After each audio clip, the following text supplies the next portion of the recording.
হাবিবাল্লাহ, আপনার কাছে আমার একটা কথা বলার ছিল। আল্লাহ রাসূল বলেন, কি কথা বলো? ফাতেমার কথা জবান দিয়ে বের করতে পারে নাই। আলী বলে কথা ভুলে গেছি, আগামীকাল এসে বলবো। সুবহানাল্লাহ। কারণ ফাতেমার বিবাহের প্রস্তাব নিয়ে রাসূলের কাছে গেছে। এখন বাবার কাছে ডাইরেক্ট চলে গেছে পাত্র। এখন তো ওই কথাকে রাসূলের কাছে বলতে পারে না, কারণ রাসূল সাল্লাল্লাহু আলাইহি ওয়াসাল্লামের সামনে গিয়া যে কেউ যে কোনো কথা বলার সাহস নাই।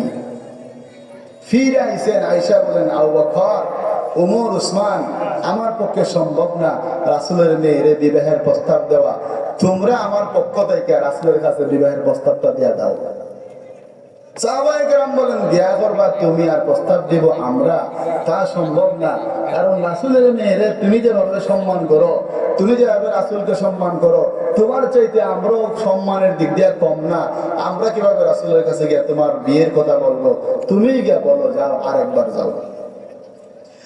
আলী রাদিয়াল্লাহু তাআলা আনহু বিশ্বনবী জনাব মুহাম্মদ রাসূলুল্লাহ সাল্লাল্লাহু আলাইহি ওয়াসাল্লামের কাছে গেলেন। আরেকদিন গিয়ে বলেন, ও আল্লাহর হাবিব, আপনার মেয়ে ফাতেমারে আমি বিবাহ করতে চাই। রাসূল বলেন, আলী,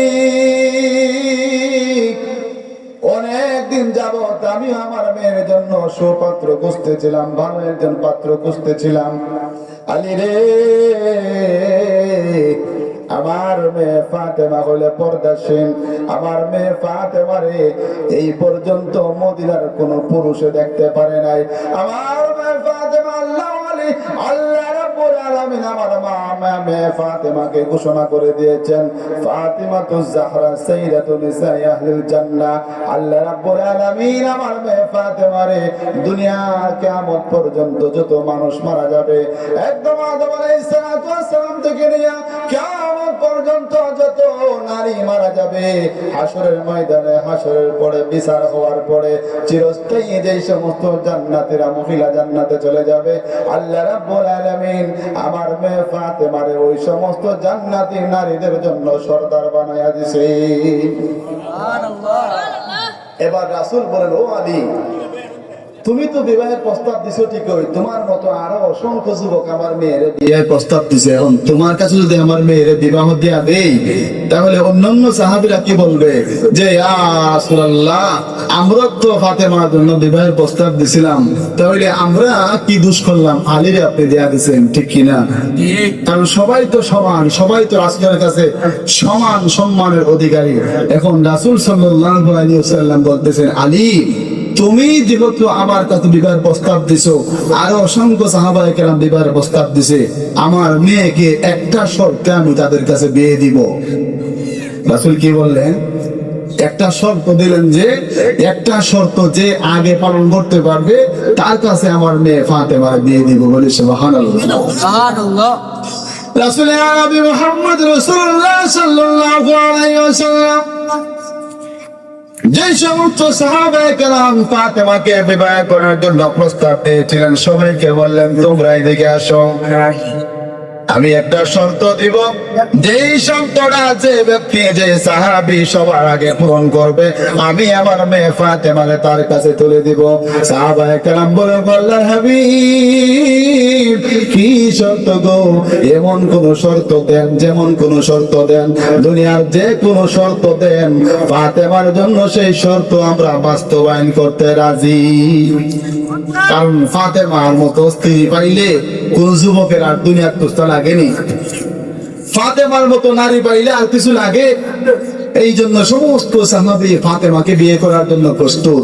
সমস্ত বলতে কয়েকজন সাহাবী ফাতেমারে বিয়ে করার জন্য প্রস্তাব দিলেন। এবার রাসূল সাল্লাল্লাহু আলাইহি ওয়াসাল্লাম বলেন, ও আমার সাহাবীরা, শুনো, আমার মেয়ে ফাতেমারে তার কাছে বিয়ে দিব।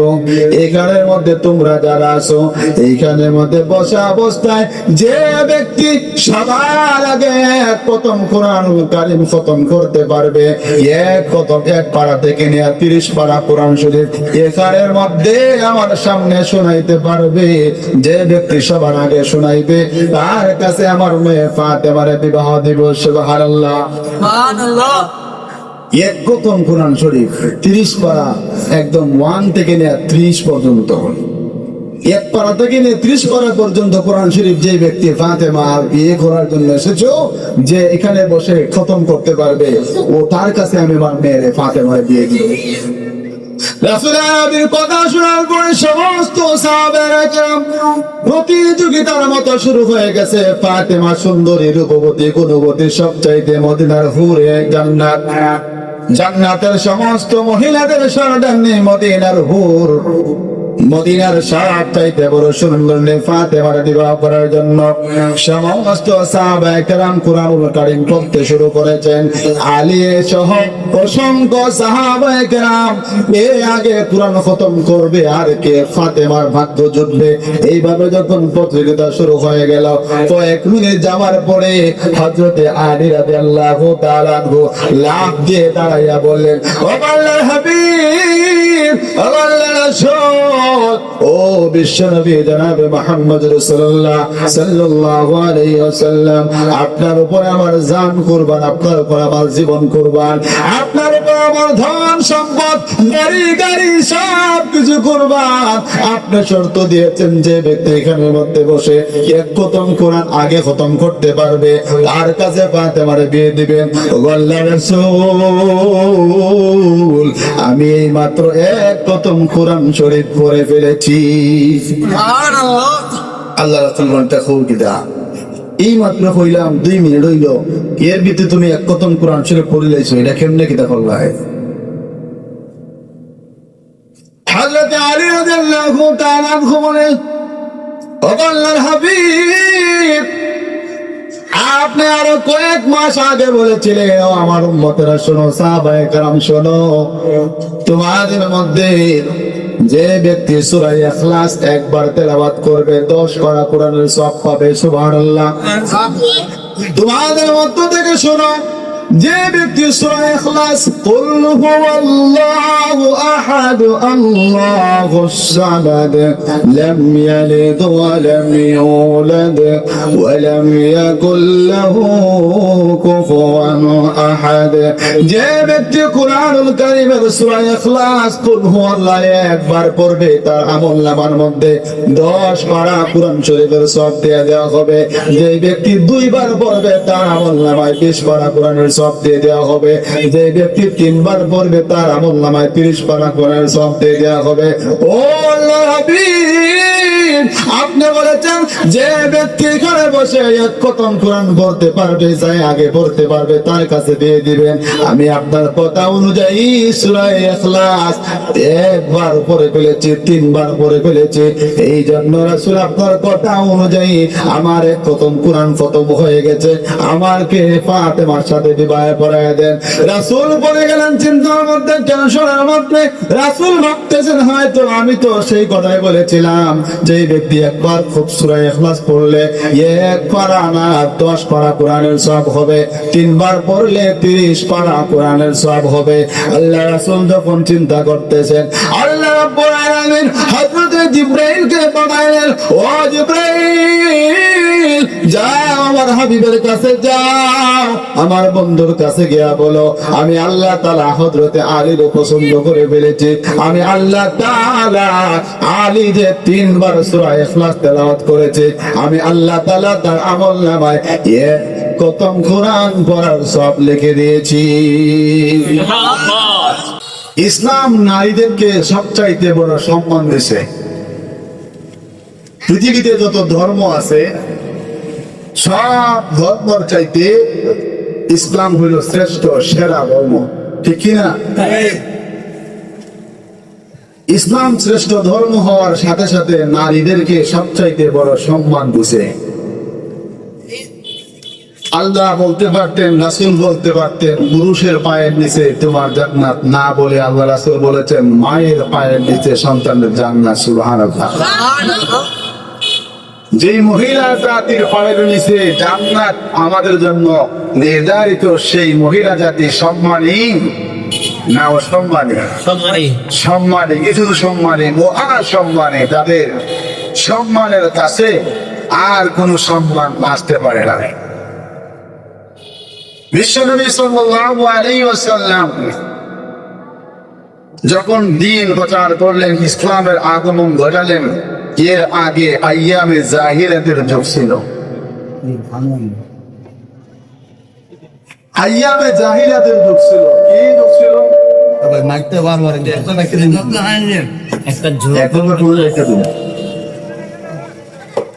ইসলামের যুগ ছিল। ইসলামের যুগের আগে আইয়ামে জাহিলিয়াতের যুগ ছিল। নারীদেরকে তারা পণ্য হিসেবে ব্যবহার করতে বলি, নাউজুবিল্লাহ। আমরা এখন যেভাবে বাজারের মধ্যে মাছ বিক্রি করি, সবজি বিক্রি করি, আলু, পটল, টমেটো বিক্রি করি, ওই সময় নারীদেরকে বাজারের মধ্যে বিক্রি করা হইতো। কার কোনটা পছন্দ, কার কোন নারী বেশি সুন্দর, কার ফিগার ভালো লাগছে, কার রূপ ভালো লাগছে, কার সৌন্দর্য ভালো লাগছে, এই পরিমাণে তাদের দাম নির্ধারিত হইতো। তাইলে বলেন তো, এটা কিন্তু রাসূল দুনিয়াতে আগমন করার পূর্বে, আগে সুন্দরী সুন্দরী মেয়েদেরকে, যুবতীদেরকে, নারীদেরকে তারা বাজারের মধ্যে নিয়ে তুলতো আর ডাক দিত, যেভাবে নিলাম হয়, নিলামের মধ্যে ডাকতো। আর ওই নিলামের মধ্যে দেখে দেখে মানুষেরা দাম নির্ধারণ করে তাদেরকে নিয়ে দাসী বানাইয়া তাদের সাথে খারাপ কাজ করতো। রাসূল সাল্লাল্লাহু আলাইহি ওয়াসাল্লাম যখন দুনিয়াতে আগমন করলেন, নারীদের সুখের জন্য, শান্তির জন্য বার্তা দিলেন যে নারীরা হলো মায়ের জাতি, নারীদেরকে এভাবে পণ্য হিসেবে বিক্রি করা যাবে না। তাদের পায়ের নিচে আমাদের জান্নাত, তাদের স্থান হলো আমাদের মাথার উপরে। সুবহানাল্লাহ। ভাই সাউন্ডটা না আগে যেটা আছে এটা বন্ধ করে দিন। এটা একদিকে আওয়াজ আর একদিকে আরেক আওয়াজ। এটা তো আপনারা আসলে বলে ঠিক করতে আসলেন। সাল্লাল্লাহু আলা সাইয়্যিদিনা মাওলানা মুহাম্মদ ওয়া আলা আলিহি ওয়া আসহাবিহি ওয়া সাল্লাম। তো আল্লাহ রাসূল সাল্লাল্লাহু আলাইহি ওয়াসাল্লাম যখন নারীদের পক্ষে কথা বলতে লাগলেন, আল্লাহ তাআলা কোরআন নাযিল করলেন, وَكَانَ فِي بُيُوتِكُنَّ وَلَا تَبَرَّجْنَ تَبَرُّجَ الْجَاهِلِيَّةِ الْأُولَى। হে নারীরা, তোমরা আইয়ামে জাহিলিয়াতের যুগের নারীদের মতো সৌন্দর্যতা, বেহায়াপনা, বেলাল্লাপনা প্রকাশ করিও না। কারণ তোমাদের সম্মান আমি আল্লাহ তাআলা এমন ভাবে দিয়েছি যে সম্মান কোন ধর্মের কোন নারীর নাই, একমাত্র ইসলাম ধর্মের নারীদের কাছে আমি সেই সম্মান দিয়েছি। পৃথিবীর সমস্ত মানুষ, নারী এবং পুরুষ, তোমার মেয়ে, তোমার ছেলে, তোমার স্ত্রী, তোমার যা কিছু আছে, পৃথিবীতে সমস্ত মানুষ একজন নারীর গর্ভে থেকে দুনিয়াতে ভূমিষ্ঠ হয়। ওই নারীর পায়ের নিচে পৃথিবীর সমস্ত পুরুষের তার মায়ের পায়ের নিচে জান্নাত আল্লাহ তাআলা দিয়েছেন, বলে সুবহানাল্লাহ। বিশ্বনবী মুহাম্মদ রাসূলুল্লাহ সাল্লাল্লাহু আলাইহি ওয়াসাল্লামের মেয়ে ফাতেমা সবচাইতে সুন্দরী, মক্কার মধ্যে রূপবতী, গুণবতী, বর্ণাঙ্গিনী। আমার এই আয়াত পড়ার উদ্দেশ্য হলো, আজকে আমাদের সমাজের নারীদের দিকে তাকালে বোঝা যায় না তারা মুসলমান। আপনার মেয়ে যখন স্কুলের মধ্যে যায়, বুকের মধ্যে ওড়না নাই, কোন রকম স্কুলের যে একটা ফেটি আছে ওইটা লাগাইছে, মাথার মধ্যে কাপড় নাই, অথচ আপনি 5 ওয়াক্ত নামাজি, আপনার স্ত্রী রাস্তার পাশে খাস করে সকালে রাস্তায় আসা যাওয়ার সময় এলাকার সমস্ত পুরুষেরা আপনার স্ত্রীরে দেখে, অথচ আপনি 5 ওয়াক্ত নামাজি। আল্লাহ রাসূল বলেন, জাহান্নামের মধ্যে একজন নারী 5 জনকে নিবে, একজন নারী 5 জনকে নিয়ে জাহান্নামের মধ্যে যাবে। এর মধ্যে সর্বপ্রথম হলো মেয়ে তার বাবারে জাহান্নামের মধ্যে নেবে। আল্লাহ রাব্বুল আলামিন যখন ওই মেয়েটারে বলবে, যাও তুমি জাহান্নামে যাও, তুমি দুনিয়ার মধ্যে বেপরদা ছিলা, তুমি দুনিয়ার মধ্যে মাথার মধ্যে কাপড় দিতে না, তোমার বডি দেখা যাইতো, পুরুষেরা তোমাকে দেখে আকৃষ্ট হইতো, তোমার জায়গা জান্নাতে জাহান্নামের মধ্যে। ওই নারী তখন বলবে, আল্লাহ, আমার তো একজন বাবা ছিল, আমার বাবা তো আমার ওই রকম ভাবে শাসন করতো না। আমি যখন স্কুলে যাইতাম, কলেজে যাইতাম, রাস্তায় বের হইতাম, আমার বাবা তো বলতো না যে মাথার মধ্যে কাপড় দাও, বুকের মধ্যে কাপড় দাও, পর্দা করো, বুরকা পরো। যদি আমার বাবা আমারে কড়া শাসন করতো, তাহলে তো আমি এইভাবে চলার সুযোগ পাইতাম না, আজকে আমি জাহান্নামেও যাই না। ঠিক কিনা? আল্লাহ তাআলা আরেক দলকে বলবেন, তার বড় ভাই, বাবার পরে বড় ভাই যে ঘরের গার্জেন আছে তাকে ধরবেন, বলবেন যাও তুমি জাহান্নামে। মেয়ে বলবে আমার বাবা ছিল না, আমি ছিলাম আমার ভাইয়ের অধীনে, আমার ভাই ছিল আমার মুরব্বী, আমার ভাই আমারে কোনোদিন কড়া শাসন করে নাই, ইসলামের পথে চলার জন্য, রাসূলের বিধান মতে চলার জন্য কোনোদিন বলে নাই। আল্লাহ বলবেন বোনের সাথে ভাইও জাহান্নামে যাও। এমন এমন স্ত্রীদেরকে জাহান্নামে দেওয়া হবে, তারা বলবে আল্লাহ অমুক আমার স্বামী ছিল, আমি যখন পরপুরুষের সাথে কথা বলতাম তখন আমার স্বামী আমার বাধা দিত না। পরপুরুষের সাথে কথা আমরা বলি কিনা? বলি না। ফেরিওয়ালা যখন টুলি টানা লই যায়, কসমেটিক্স লই যায়, ফেরিওয়ালারা দেখা যায় না, খালি বেটেন আর বেটেন দেখা যায়। মানুষের সরাইয়া বেটেন থেকে সরাইলে ফেরিওয়ালারা দেখা যাবে, এর আগে ফেরিওয়ালারা দেখার কোনো সুযোগ নেই। এই যে ফেরিওয়ালা তোমার সৌন্দর্য দেখিয়া মনে মনে একটা আফসোস করলো, গুনাহ অর্জন করলো ফেরিওয়ালা, তার ভিতরে এই গুনার কারণে শুধু ফেরিওয়ালা না, তোমারও জাহান্নামের মধ্যে যাইতে হবে। আল্লাহ বলবেন যাও জাহান্নামের মধ্যে যাও। ওই নারী বলবে ও আল্লাহ, আমি কেন একা একা জাহান্নামে যাব? আমার যে স্বামী আছিল, আমার স্বামী তো আমার ওইভাবে শাসন করতো না, কোনো সময় বলতো না পরপুরুষের সাথে যাইও না, তুমি পরপুরুষের সাথে গেলে আমার সম্মানের লস হবে। আমার স্বামী তো আমারে ওপেন করে দিছে, আমার স্বামী তো আমারে বাধা দিত না, আমারে স্বাধীনতা দিছে। এখন আমার স্বামী আমার মুরব্বী, আমার গার্জিয়ান, আমার স্বামী যদি আমাকে বাধা না দিল, আমি আজকে জাহান্নামে যাব, আমার স্বামীকে আমার সাথে জাহান্নামে দাও। আল্লাহ তাআলা স্বামী আর স্ত্রীরে রশি দিয়ে বাঁধিয়া আজরাইলকে বলবেন, ফেরেশতাদেরকে বলবেন যাও এই ডিওটারে জাহান্নামের মধ্যে ফেলে দাও। নাউজুবিল্লাহ। কিছু কিছু নারীদেরকে জাহান্নামে দেওয়া হবে, তার সাথে তার ছেলেদেরও জাহান্নামে দেওয়া হবে। ছেলে বলবে, মা বলবে আল্লাহ আমার স্বামীও ছিল না, বড় ভাইও ছিল না, আমার ঘরের মধ্যে উপযুক্ত একটা ছেলে ছিল, যুবক ছেলে, ওই ছেলে তো আমার বাধা দিত না। এখন আপনারা বলবেন মা রে আমি ছেলে হইয়া কিভাবে শিখাই? কুরআন হাদিসের কথা, ইসলামের কথা ছোট বড় রে বলতে পারে, বড় ছোট রে বলতে পারে, তার মধ্যে কোনো পার্থক্য নাই। এই জন্য বলা হয়েছে আমার পক্ষ থেকে একটা বাক্য হলে তোমরা পৌঁছায় দাও। আল্লাহ তাআলা ওই মা আর পুত্র সন্তানরে একসাথে জাহান্নামের মধ্যে দিবে। এখন বাড়ি ঘরের থেকে মহিলারা যারা আমরা শুনতেছি, আমরা যেন কঠোরভাবে শুনি, কঠোরভাবে যেন সিদ্ধান্ত নেই, যদি কোনো নারী তার সন্তানের সাথে জাহান্নামে যাইতে চায় সে যেন বেপরদা হইয়া ঘুরে। যদি কোনো স্ত্রী তার স্বামীর সাথে যাইতে চায় জাহান্নামে, সে যেন বেপরদা হইয়া ঘুরে। যদি কোনো বাবা তার মেয়ের সাথে জাহান্নামে যাইতে চায়, তাহলে যেন তার মেয়েরে কলেজে, স্কুলে, ভার্সিটি দেওয়ার সময় বোরকা বিহীন দেয়া দেয়। যদি কোনো পুরুষ তার ভাই আর বোন যদি জাহান্নামে যাইতে চায়, তাহলে যেন তার বোনকে উন্মুক্ত কইরা দেয়।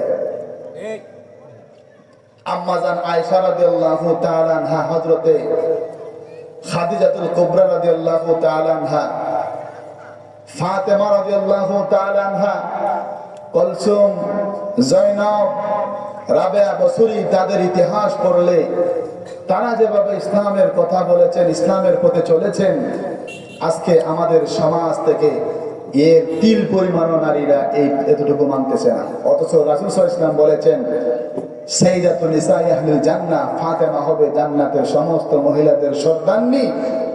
জান্নাতের মধ্যে যত মহিলারা যাবে সমস্ত মহিলাদের সর্দান্নী হবে হযরতে ফাতেমা রাদিয়াল্লাহু তাআলা আনহা। বলি সুবহানাল্লাহ।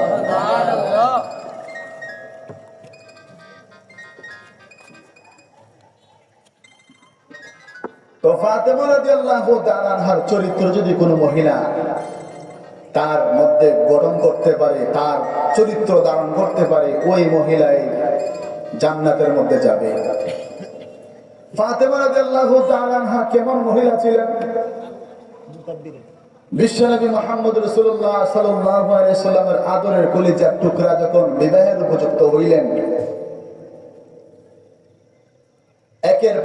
একের পর এক বিবাহের প্রস্তাব আসতে লাগলো ফাতেমাকে বিয়ে দেওয়ার জন্য, কিন্তু রাসূল উপযুক্ত কোনো পাত্র, উপযুক্ত কোনো যুবক পাইতেছেন না।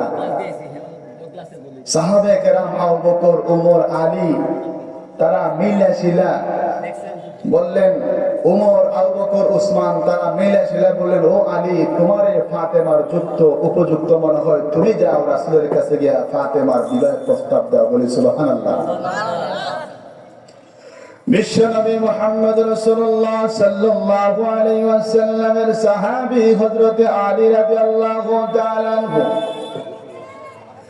আদরের কলিজার টুকরা ফাতেমা রাদিয়াল্লাহু তাআলা আনহা যখন বিবাহের উপযুক্ত হলেন,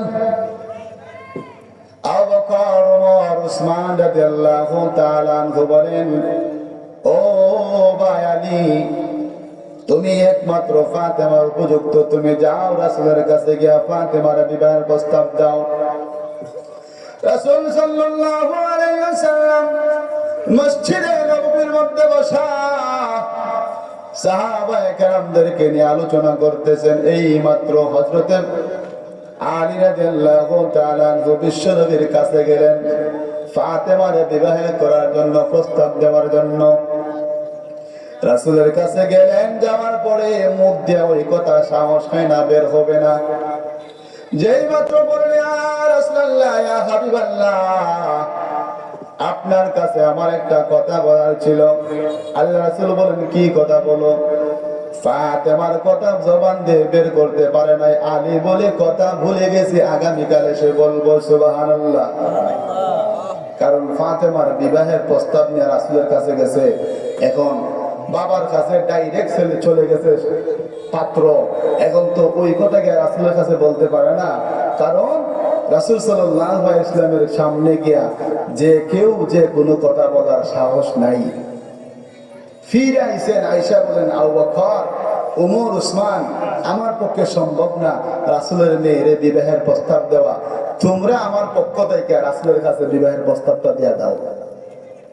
সাহাবায়ে কেরাম বলেন, বিয়া করবা তুমি আর প্রস্তাব দিব আমরা, তা সম্ভব না। কারণ রাসূলের মেয়েরে তুমি যেভাবে সম্মান করো, তুমি যেভাবে রাসূলকে সম্মান করো, তোমার চাইতে আমরাও সম্মানের দিক দিয়ে কম না। আমরা কিভাবে রাসূলের কাছে গিয়ে তোমার বিয়ের কথা বলবো? তুমি গিয়ে বলো, যাও, আরেকবার যাও। আলী রাদিয়াল্লাহু তাআলা আনহু বিশ্বনবী জনাবে মুহাম্মদ রাসূলুল্লাহ সাল্লাল্লাহু আলাইহি ওয়াসাল্লামের কাছে গেলেন। আরেকদিন গিয়া বলেন, ও আল্লাহর হাবিব, আপনার মেয়ে ফাতেমারে আমি বিবাহ করতে চাই। রাসূল বলেন, আলী, অনেকদিন যাবত আমি আমার মেয়ের জন্য সুপাত্র খুঁজতেছিলাম, ভালো একজন পাত্র খুঁজতেছিলাম। আলী রে, আমার মেয়ে ফাতেমা হলে পর্দাশীল, আমার মেয়ে ফাতেমারে এই পর্যন্ত মদিনার কোন পুরুষে দেখতে পারে নাই।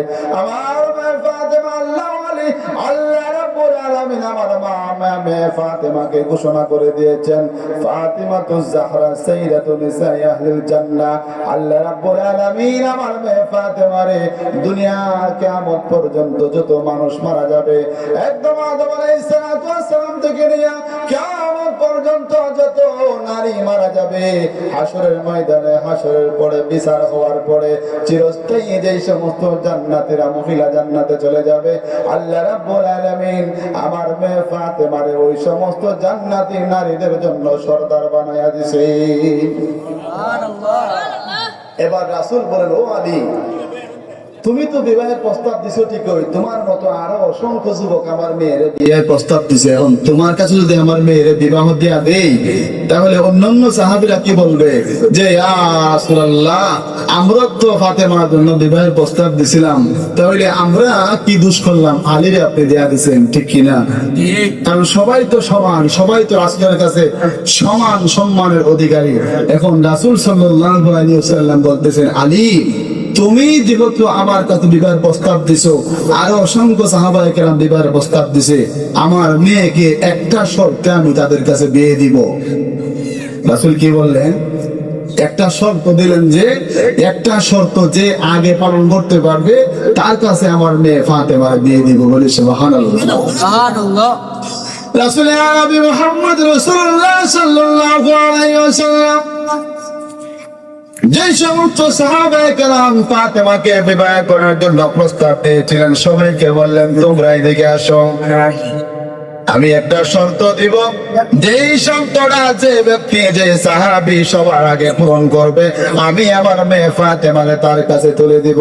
সাহাবায়ে কেরাম বলে আল্লাহর হাবিব কি শর্ত গো? এমন কোন শর্ত দেন, যেমন কোন শর্ত দেন, দুনিয়ার যে কোন শর্ত দেন, ফাতেমার জন্য সেই শর্ত আমরা বাস্তবায়ন করতে রাজি। কারণ ফাতেমার মতো স্ত্রী পাইলে কোন যুবকের আর দুনিয়ার তুস্তা লাগেনি, ফাতেমার মতো নারী পাইলে আর কিছু লাগে। এই জন্য সমস্ত সাহাবী ফাতেমাকে বিয়ে করার জন্য প্রস্তুত।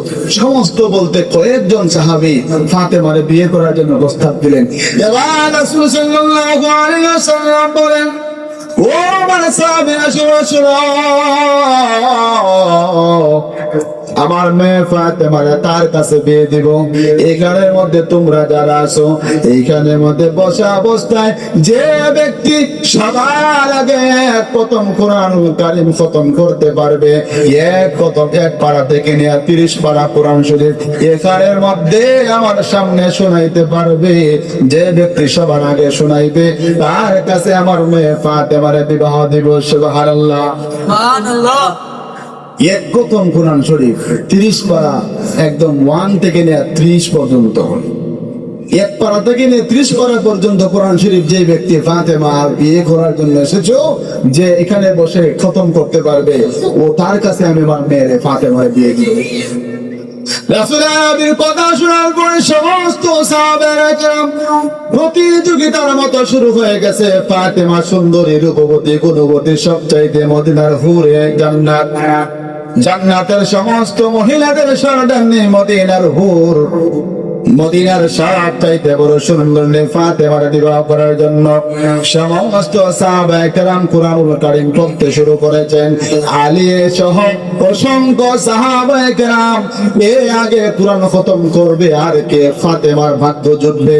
এইভাবে যখন প্রতিযোগিতা শুরু হয়ে গেল, কয়েক মিনিট যাওয়ার পরে হযরতে আলী রাদিয়াল্লাহু তাআলা আনহু লাফ দিয়ে দাঁড়াইয়া বললেন, ও আল্লাহর হাবিব, ও আল্লাহর রাসূল, ও বিশ্বনবী জনাবে মুহাম্মদ রাসূলুল্লাহ সাল্লাল্লাহু আলাইহি ওয়াসাল্লাম, আপনার উপর আমার জান কুরবান, আপনার উপর আমার জীবন কুরবান, আপনার উপর আমার ধন সম্পদ, গাড়ি গাড়ি সব কিছু কুরবান। আপনি শর্ত দিয়েছেন যে ব্যক্তি এখানের মধ্যে বসে এক খতম কোরআন আগে খতম করতে পারবে তার কাছে ফাতেমার বিয়ে দিবেন। ও আল্লাহর রাসূল, আমি এই মাত্র এক খতম কোরআন শরীফ পড়ে ফেলেছি। সুবহানাল্লাহ। আল্লাহ রাসূল বলতে খুকিদা এই মাত্র কইলাম 2 মিনিট হইল, এর ভিতরে তুমি এক খতম কোরআন শরীফ পড়ে লাইছো, এটা কেমনে কিতা করলাই? হযরত আলী রাদিয়াল্লাহু তাআলা আনহু বলেন, ও আল্লাহর হাবিব, আপনি আরো কয়েক মাস আগে বলেছিলেন, ও আমার উম্মতেরা শোনো, সাহাবায়ে কেরাম শোনো, তোমাদের মধ্যে যে ব্যক্তি সূরা ইখলাস একবার তেলাওয়াত করবে 10 পারা কোরআনের সওয়াব পাবে। সুবহানাল্লাহ। তোমাদের মধ্য থেকে শোনো, যে ব্যক্তি সূরা ইখলাস কুল হুয়াল্লাহু আহাদ আল্লাহুস সামাদ লাম ইয়ালিদ ওয়া লাম ইউলাদ ওয়া লাম ইয়াকুল লাহু কুফুয়ান আহাদ, যে ব্যক্তি কুরআনুল কারীমের সূরা ইখলাস কুল হুয়াল্লাহু একবার পড়বে তার আমলনামার মধ্যে 10 পারা কোরআন শরীফের সওয়াব দেওয়া হবে। যে ব্যক্তি 2 বার পড়বে তার আমলনামায় 20 পারা কোরআনের সওয়াব দিয়ে দেওয়া হবে। যে ব্যক্তি 3 বার পড়বে তার আমলনামায় 30 পারা কোরআনের সওয়াব দিয়ে দেওয়া হবে। ও আল্লাহর হাবিব, আপনি বলেছেন যে ব্যক্তি এখানে বসে এক খতম কোরআন পড়তে পারবে, যাই আগে পড়তে পারবে তার কাছে দিয়ে দিবেন। আমি আপনার কথা অনুযায়ী সূরা ইখলাস একবার পড়ে ফেলেছি, 3 বার পড়ে ফেলেছি। এই জন্য রাসূল আপনার কথা অনুযায়ী আমার এক খতম কোরআন খতম হয়ে গেছে, আমাকে ফাতেমার সাথে বিবাহ পড়ায় দেন। রাসূল বলে গেলেন চিন্তার মধ্যে, টেনশনের মধ্যে। রাসূল ভাবতেছেন হয়তো আমি তো সেই কথাই বলেছিলাম যে ব্যক্তি একবার খুব সূরা ইখলাস পড়লে এক পারা না 10 পারা কোরআনের সওয়াব হবে, 3 বার পড়লে 30 পারা কোরআনের সওয়াব হবে। আল্লাহ রাসূল যখন চিন্তা করতেছেন, আল্লাহ রাব্বুল আলামিন হযরত জিবরাইলকে পাঠাইলেন, ও জিবরাইল যাও আমার হাবিবের কাছে যাও, আমার বন্ধুর কাছে গিয়া বলো আমি আল্লাহ তাআলা হযরতে আলীর পছন্দ করে ফেলেছি। আমি আল্লাহ তাআলা আলী যে 3 বার সূরা ইখলাস তেলাওয়াত করেছে, আমি আল্লাহ তাআলা তার আমলনামায় খতম কোরআন পড়ার সওয়াব লিখে দিয়েছি। হযরত আলী রাদিয়াল্লাহু তাআলা আনহুর কথা অনুযায়ী, রাসূলের কথা অনুযায়ী হযরত আলী রাদিয়াল্লাহু তাআলা আনহুর সাথে ফাতেমার বিবাহ হলেন। সুবহানাল্লাহ। এখন ফাতেমা কেমন রমণী ছিলেন? ফাতেমা দুনিয়ার মধ্যে যত নবী এসেছেন, যত নবীদের যত মেয়ে ছিল, সন্তান ছিল, সবার চাইতে ফাতেমা সম্মানী মেয়েদের মধ্যে, নারীদের মধ্যে। কারণ আদম আলাইহিস সালামের যুগে নারী আসিল কিনা? আসিল না? আসিল। ঈসা আলাইহিস সালামের যুগে ছিল কিনা? ছিল না? ছিল। মুহাম্মদ রাসূলুল্লাহ সাল্লাল্লাহু আলাইহি ওয়াসাল্লামের যুগে আখির জামানায় বর্তমান আমাদের সমাজে নারী আছে কিনা? নাই, আছে। ওই আদম থেকে নিয়ে কিয়ামত পর্যন্ত যত মেয়ে নারী দুনিয়ার থেকে বিদায় হয়ে যাবে, কাল শেষ বিচারের পরে হাসরের মাঠে যখন বিচার হবে, বিচারের পরে সমস্ত জান্নাতের সরদারনি হবেন হযরতে ফাতেমা রাদিয়াল্লাহু তাআলা আনহা। সুবহানাল্লাহ। এখন ফাতেমা কেমন সুন্দরী ছিলেন, কেমন মর্যাদাবান ছিলেন, কেমন পর্দাশীল ছিলেন, এই কথা আপনাদের সামনে বলতে চাই। ফাতেমা রাদিয়াল্লাহু তাআলা আনহার কথা বললে যদি অত্র এলাকার নারীদের মনের মধ্যে একটু বুঝ আসবে, তাহলে আজকের মাহফিল সফল। ফাতেমার চরিত্র যেই নারীরা গঠন করতে পারবে, যেই যুবতীরা গঠন করতে পারবে, তাদের দেহের মধ্যে মাখতে পারবে, তাদের চরিত্রের মধ্যে ফাতেমার চরিত্র লাগাইতে পারবে, ওই মহিলারা কাল কিয়ামতের পরে জান্নাতের মধ্যে ফাতেমার সাথে পাশাপাশি থাকবে। সুবহানাল্লাহ। ফাতেমা রাদিয়াল্লাহু তাআলা আনহা যদিও বিশ্বনবী মুহাম্মদ রাসূলুল্লাহ সাল্লাল্লাহু আলাইহি ওয়াসাল্লামের সন্তান, কিন্তু রাসূলের চুলার মধ্যে একদিন আগুন জ্বললে আর 3 দিন আগুন জ্বলে না। কারণ রাসূল হইলেন মক্কার মধ্যে খাবার নাই, দাবার নাই, সম্পদ নাই, কিছুই নাই। যত সম্পদ ছিল, যত কিছু ছিল, সবকিছু দুনিয়ার মধ্যে সাহাবীদের মধ্যে বন্টন করে দিয়েছেন। আল্লাহ রাব্বুল আলামিন রাসূল আকরাম সাল্লাল্লাহু আলাইহি ওয়াসাল্লামকে গোটা পৃথিবীর জন্য সরদার বানাইছেন। আসমান, জমিন, চন্দ্র, সূর্য সহ আখিরাত, জাহান্নাম, জান্নাতের জন্য গোটা পৃথিবী যার উসিলায় সৃষ্টি হয়েছে, ওই রাসূলের ঘরের মধ্যে একবার খাবার খাইলে আর 3 দিন রাসূল উপাস থাকেন। সুবহানাল্লাহ। এবার ফাতেমার বান্ধবীর বিবাহ। পাশের বাড়ি ফাতেমার একজন বান্ধবী ছিল, ওই বান্ধবী ছিল ইহুদি। তার বাবা এখনো ইসলাম ধর্ম গ্রহণ করে নাই। বান্ধবী আমাদের সমাজের মেয়ে মেয়ে বান্ধবী আছে না? পুরুষে পুরুষে বন্ধুত্ব আছে না? একজন বন্ধুর যদি বিয়া হয়, তাহলে আরো 10টা বন্ধুরে বলে, বন্ধু তুই আমার সাথে কিন্তু বরযাত্রী যাওয়া লাগবে। এভাবে হয় না আপনাদের এলাকায়? একটা মেয়ের যখন বিবাহ হয়, তার কলেজের মধ্যে বান্ধবী আছে, স্কুলের মধ্যে বান্ধবী আছে, পাড়ার মধ্যে বান্ধবী আছে, তাদেরকে দাওয়াত দেয় যে বান্ধবী অতিরিক্ত আমার বিবাহ ঠিক হয়েছে, তুই কিন্তু আমার বিয়ের মধ্যে আইতেই নেই। এরকম কয় কিনা কয় না? তো ফাতেমা রাদিয়াল্লাহু তাআলা আনহার ফাতেমার বান্ধবী বিবাহ করার জন্য, বিবাহে যাওয়ার জন্য প্রস্তাব দিয়েছে যে তুমি আমার বিবাহে তুমি যাইও মেহমান হিসাবে। কিন্তু ফাতেমা তো রাসূলের মেয়ে, ওই বান্ধবীর বাপ হইল ইহুদি, সে কিন্তু রাসূলকে বরদাস্ত করতে পারে না। সে বলতেছে মুহাম্মদের মেয়ে তুই দাওয়াত দিছ, যে মুহাম্মদ তার সম্মানের চাইতে আমরা সম্মান বেশি। আমরা হইলাম মক্কার মধ্যে, মদিনার মধ্যে কোটি কোটি টাকার মালিক, আমাদের একটা আত্মসম্মান আছে। মক্কার বড় বড় লিডাররা, বড় বড় পরিবারের মেহমানরা তোমার বিয়ের মধ্যে আসবে, আমার বাড়িতে মেহমান হয়ে আসবে। ওইখানের মধ্যে ফাতেমার মতো সাধারণ একটা মানুষ আমার মেয়ে বিয়ের মধ্যে আসবে, সে তো আমাদের পরিবেশ নষ্ট করে ফেলবে। নাউজুবিল্লাহ। আর উদ্দেশ্য হইল ফাতেমার বাবা মুহাম্মদ একদিন খাইতে পারলে আরো 10 দিন খাইতে পারে না, উপাস থাকে, মানুষেরা গালি গালাজ করে, নতুন ইসলাম প্রচার করতেছে। তার মেয়ে ফাতেমা, ওই মেয়ে আবার কেমন পোশাক পরবে? আমার বাড়ির মধ্যে যে সমস্ত মহিলারা আসবে সবার শরীরের মধ্যে রাজকীয় পোশাক থাকবে। এই রাজকীয় পোশাকের মধ্যে যদি ফাতেমা যদি আমার বাড়ির মধ্যে আসে তাহলে ফকিরের মতো দেখা যাবে। নাউজুবিল্লাহ বলে এবার ফাতেমা রাদিয়াল্লাহু তাআলা আনহাকে বান্ধবী দাওয়াত করেছে, বান্ধবী তুমি আমার বিবাহের মধ্যে যাইবা, অমুক তারিখ আমার বাবা আমার বিবাহের জন্য তারিখ নির্ধারণ করেছে। ফাতেমা রাদিয়াল্লাহু তাআলা আনহাকে এমন ভাবে বলেছে ফাতেমা নাও করতে পারে না।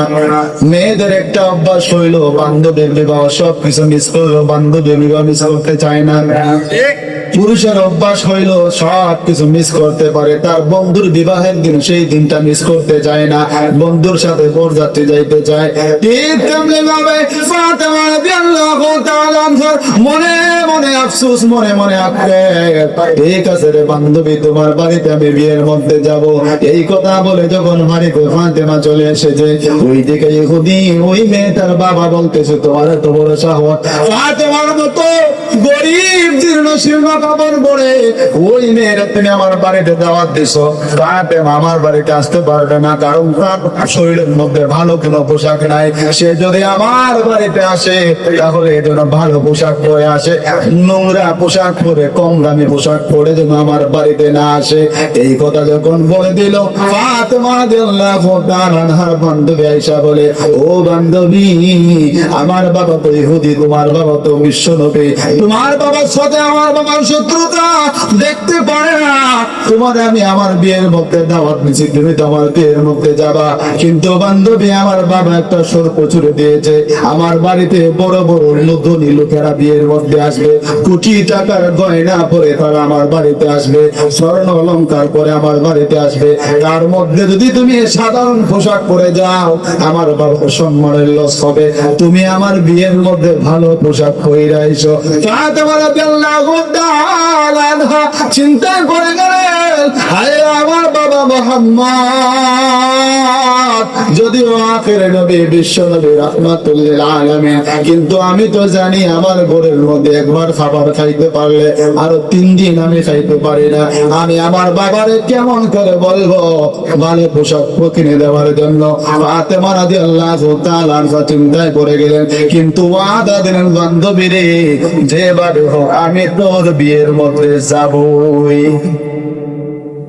সম্মানিত হাজিরিন কেরাম, আজকে আমাদের সমাজের মধ্যে বড় যুবতী আছে, ঈদের সময় বাবার কাছে পোশাক 3 পিস কিরম মালার মতো পোশাক চায়, বাবা না দিলে রাগ কইরা ভাত চাওয়া বন্ধ করে দেয়। এমন আছে কিনা নাই? জোরে বলেন আছে কিনা নাই?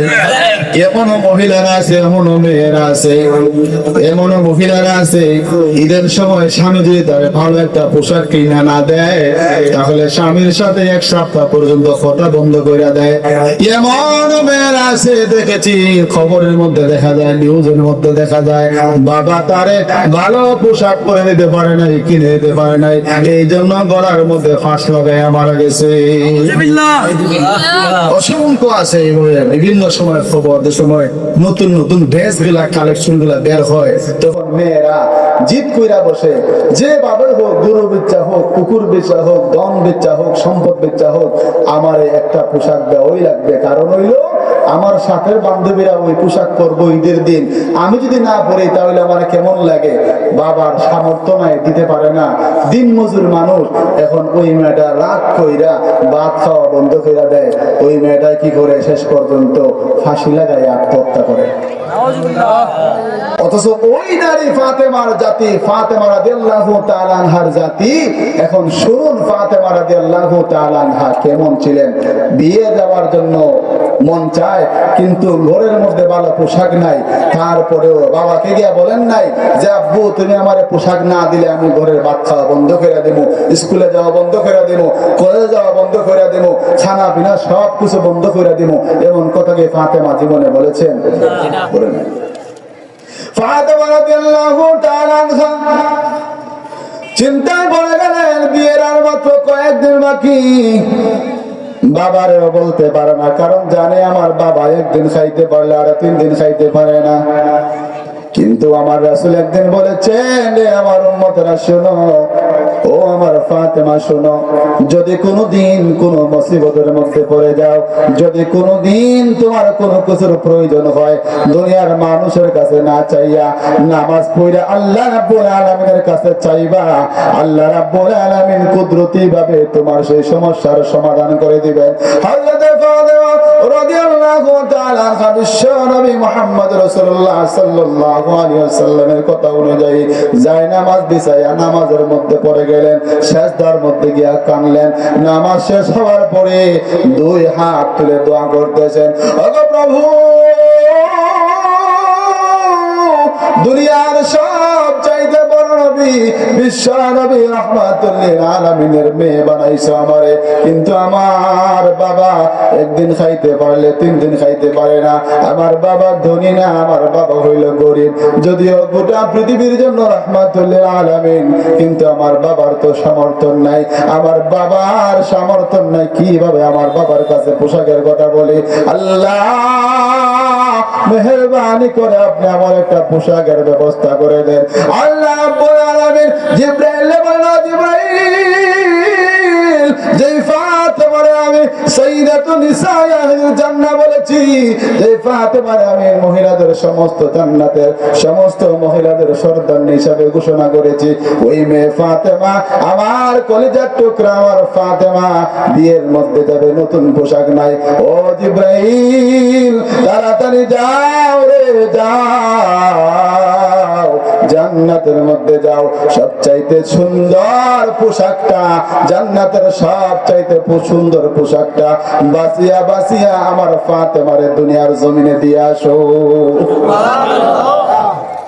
ফাতেমা রাদিয়াল্লাহু তাআলা আনহা যখন নামাজ পড়াইয়া নামাজ শেষ কইরা মুনাজাত কইরা শেষ কইরা উঠলেন, এমনি দেখেন ঘরের মধ্যে ওনার পাশে সুন্দর একটা প্যাকেট করা সুন্দর একটা জামা কে যেন রেখে দিয়ে গেছে। ফাতেমা রাদিয়াল্লাহু তাআলা আনহা ওই জামাটার হাতের মধ্যে নিয়া রাসূলের কাছে গেলেন, ও গো আব্বু, তুমি কেমনে গো বুঝতে পারলা, কেমনে গো জানলা আমার বান্ধবীর বিবাহে যাব, আমার পোশাক নাই, কাপড় নাই, সুন্দর ড্রেস নাই, আমি তো আব্বু তোমারে কোনোদিন বলি নাই, তুমি কি করে জানলা? হযরত মুহাম্মদ রাসূলুল্লাহ বলেন, ও ফাতেমা, আমার তো জানার কোনো কুদরত নাই, আল্লাহ রাব্বুল আলামিন আমারে জানায় দিয়েছে। ও আমার বন্ধু, আমার হাবিব ফাতেমা রাদিয়াল্লাহু তাআলা আনহা আমার কাছে জান্নাতি পোশাক চাই নাই, আমার কাছে অলংকার চাই নাই, ধৈর্য ধারণ করে নামাজের মাধ্যমে আমার কাছে চাইছে। এই জন্য আমি আল্লাহ রাব্বুল আলামিন জান্নাত থেকে সবচাইতে সুন্দর পোশাকটা এনে আমি ফাতেমার উপহার দিয়ে দিলাম। এবার ফাতেমা ওই পোশাক লাগাইয়া বান্ধবীর বিয়ার মধ্যে গেছে। যাওয়ার পরে বান্ধবীর বিয়ার মধ্যে যাওয়ার পরে যত মহিলারা আছিল, বড় বড় কোটি কোটি টাকার মালিক, হেরার সব আকর্ষণ ফাতেমার দিকে। সুবহানাল্লাহ। মেয়েরা ইয়া ফাতেমার পোশাকের মধ্যে দৌড়া হয়, ও ফাতেমা, এই পোশাকটা তুমি মদিনার কোন মার্কেট থেকে কিনছো, কোন দোকান থেকে কিনছো, কোন মার্কেট থেকে কিনছো গো, কোন শপিং মহল থেকে কিনছো, আমরা একটু বলো, আমরাও পোশাকটা কিনে আনবো।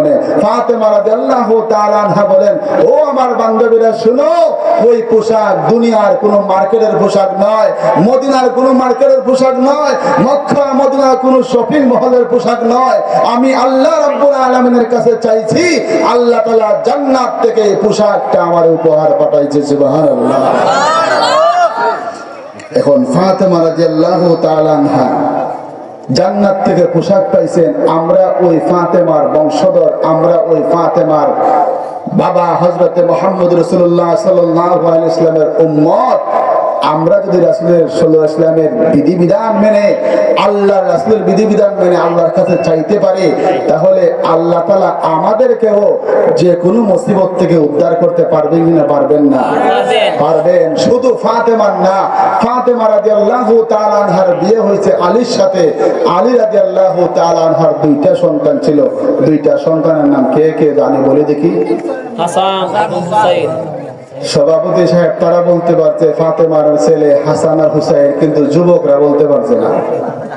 যদি যুবকরে একজন বলছে আচ্ছা ঠিক আছে, যদি যুবকরা জিগায় যে ক্রিকেট খেলার মধ্যে বাংলাদেশ টিমের নাম কি, ফুটবলের জিগায় যে ফিফা, এরপরে ফুটবল কোন সালে প্রতিষ্ঠিত হয়েছিল, কোন সালে কে কতটা গোল দিয়েছিল, তার নাম দইরা ধরে একদম অক্ষর অক্ষরে সব বলে দিতে পারবে, কিন্তু ইসলামিক জ্ঞানের বেলায় খুব দুর্বল। এই ইসলামী জ্ঞানের বেলায় দুর্বল হওয়ার কারণ হইল আমাদের পরিবারের মধ্যে ইসলামী শিক্ষার অভাব। আমরা হুজুর আমার মেয়েটা আমার ছেলেটা প্রাইভেট পড়তে পড়তে শেষ, মসজিদে যাওয়ার সময় নাই, কুরআন শরীফ পড়ার সময় নাই। ও ভাই, দুনিয়াতে আপনার ছেলেরে মাস্টার বানান, এমপি বানান, যত বড়ই চাকরিজীবী বানান না কেন, কিন্তু কোরআনুল কারীম যদি আপনার সন্তান না শিখে, তাহলে মরার সময় কালেমা নসিব নাও হতে পারে, বেঈমান হয়ে মারা যাইতে পারে। আপনি দুনিয়ার মধ্যে আপনার সন্তানরে এমবিবিএস বানান, যা কিছু বানান, যত বড় শিক্ষিত হোক বানান, বাধা নাই, তবে পাশাপাশি কোরআনই শিক্ষা দেন, তাহলে আপনার সন্তান কোনোদিন আপনার সামনে বড় গলায় কথা বলবে না, কোনোদিন আপনার সন্তান আপনাকে তুই বলে ধমক দিবে না। আমাদের সমাজের মধ্যে বাবা সন্তানকে ইসলামী শিক্ষা না দেওয়ার কারণে অনেক সন্তান আছে বাবারে ধমক দিয়ে কথা বলে, ঠিক কিনা? অসংখ্য ছেলেরা আছে। কিন্তু আপনি যান দেশের মধ্যে যত আলেম আছে তাদের বাবাকে জিজ্ঞেস করলেন যে অমুকের বাবা আপনার সন্তান কোনোদিন আপনার সাথে খারাপ কোনো ব্যবহার করছেনি? এটা দেখা লাগবে না। বাংলাদেশ সহ বিশ্বের বিভিন্ন জায়গার মধ্যে বৃদ্ধাশ্রম আছে কিনা? আছে না? বৃদ্ধাশ্রম বুঝেননি? বৃদ্ধাশ্রম হইল বৃদ্ধা যারা আছে একদম 70-80 বছর বয়সে, যারা একদম নুয়ে পড়ে বয়সের ভারে, তাদেরকে সন্তানেরা দেখে না, না দেখার কারণে বৃদ্ধাশ্রম বানায় রাখছে। ওইখানে সমস্ত বয়স্ক মানুষদেরকে নিয়ে রাখা হয়। কোন জায়গায় সরকারি ভাবে খাওয়া নিয়ে পিরানি সবকিছু হয়, মরার সময় সরকারি ভাবে দাফনটা পর্যন্ত করা হয়।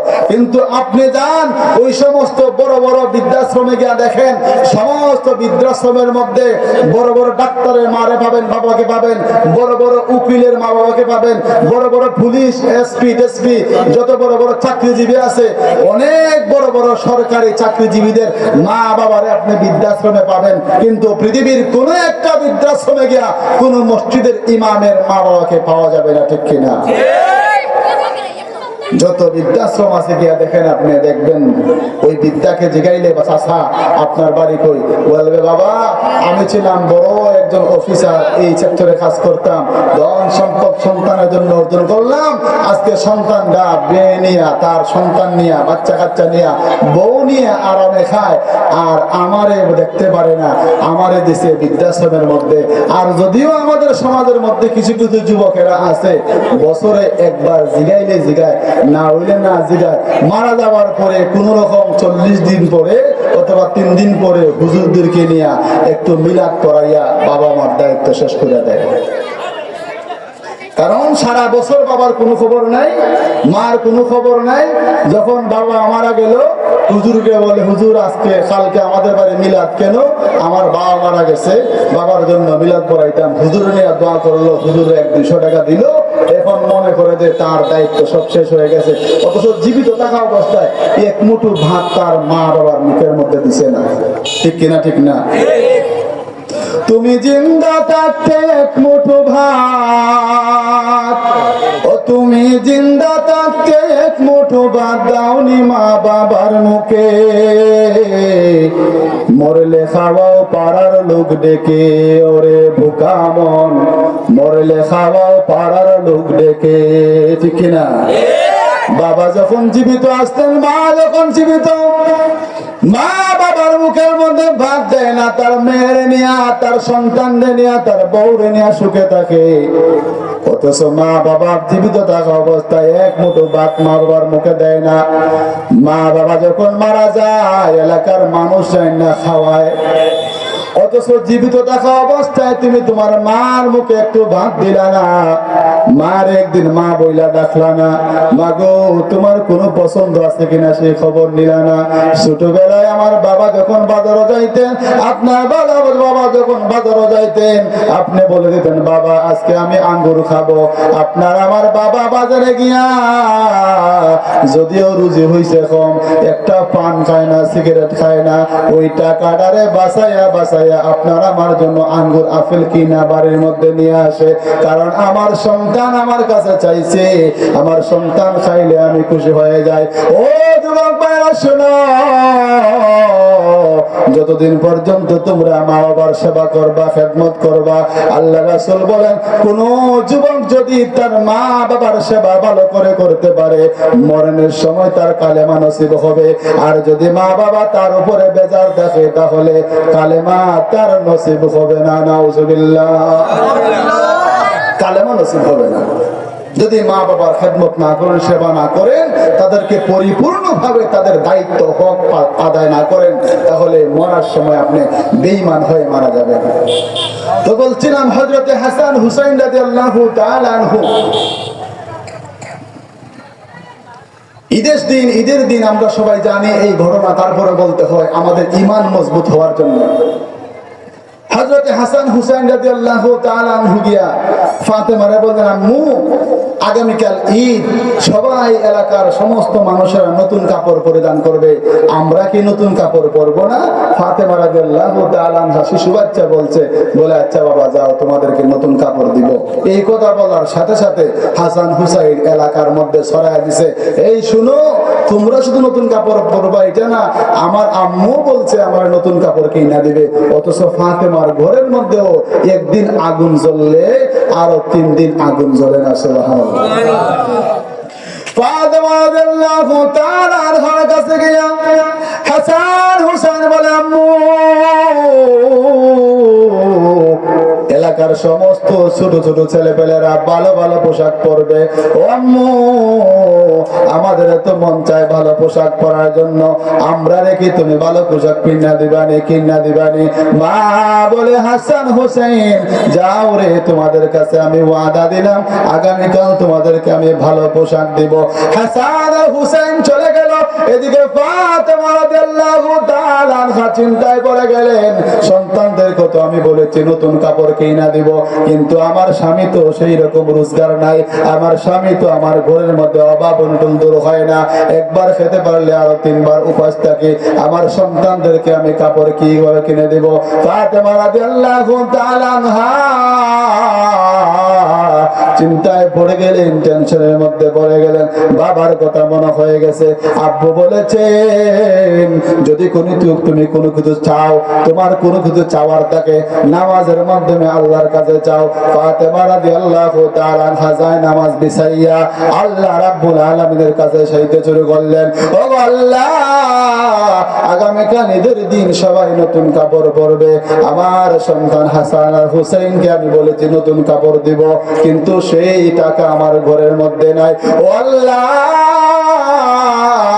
আপনি রহমান, আপনি রাহিম, আপনি দুঃখিনীর দুঃখ বুঝেন, আপনি মুসিবত থেকে মানুষকে হেফাজত করেন, আল্লাহ আপনি সব কিছুর মালিক, সব কিছু সমাধান করতে পারেন, মেহেরবানি করে সেই ব্যবস্থা করে দেন।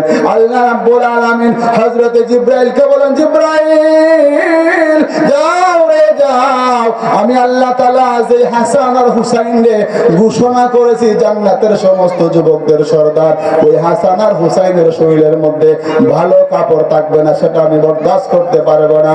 ও জিবরাইল যাও রে যাও, জান্নাত থেকে বাসিয়া বাসিয়া সুন্দর সুন্দর করে 2টা পোশাক আমার হাসান হুসাইনকে উপহার দিয়ে আসো। আরো জোরে বলি সুবহানাল্লাহ।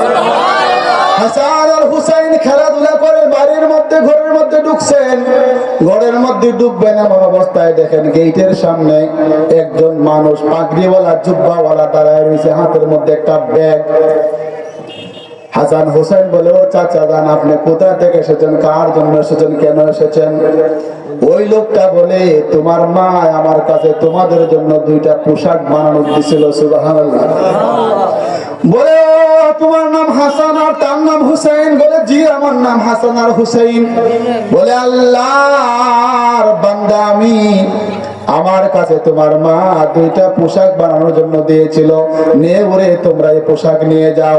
হাসান আর হুসাইন খুশি হইয়া মার কাছে নিয়ে গেল।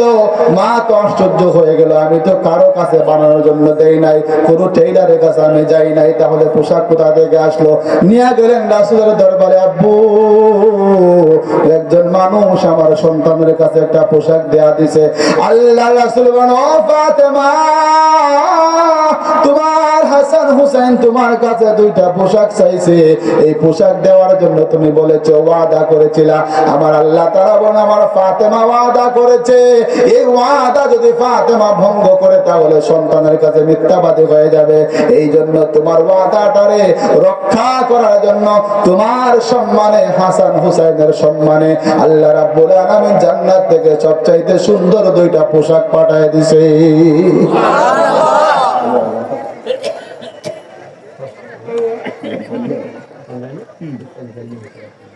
আল্লাহ রাব্বুল আলামিন এই জন্য রাসূল পাক সাল্লাল্লাহু আলাইহি ওয়াসাল্লাম বলেন, ও আমার উম্মতেরা শোনো, কিয়ামত পর্যন্ত যত মানুষ দুনিয়ার মধ্যে আসবে তারা যেন সমস্ত মুসিবতের মধ্যে আল্লাহ রাব্বুল আলামিনের শরণাপন্ন হয়। এই শরণাপন্ন হতে হবে নামাজের মাধ্যমে। কিসের মাধ্যমে? ও ঘর থেকে যে মা বোনেরা আমার আওয়াজ শুনতেছেন, শুনো গো, তোমার ঘরের মধ্যে মুসিবত শেষ হয় না, তোমার স্বামী তোমারে পছন্দ করে না, তোমার মেয়ে যুবতী হয়ে গেছে, বিয়ে বসতে পারে না, তোমার ঘরের অভাব অনটন দূর হয় না, তোমার সন্তানটা ভালো রুজি রোজগার করতে পারে না, তুমি ঘরের মধ্যে বসে বসে মা যদি হয়ে থাকো, স্ত্রী যদি হয়ে থাকো, বোন যদি হয়ে থাকো, ফাতেমার আদর্শ তুমি তোমার মধ্যে বাস্তবায়ন করো। তোমার স্বামীর রুজির মধ্যে পাঠাও, তোমার সন্তানের রুজির মধ্যে পাঠাইয়া তুমি ঘরের মধ্যে থেকে নামাজ পড়ে সন্তানের জন্য দোয়া করো, স্বামীর জন্য দোয়া করো।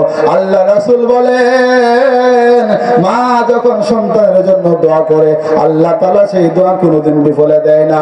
আল্লাহ রাসূল বলেন, স্ত্রী যখন স্বামীর জন্য দোয়া করে আল্লাহ রাব্বুল আলামিন সেই দোয়া কখনো বিফলে দেন না।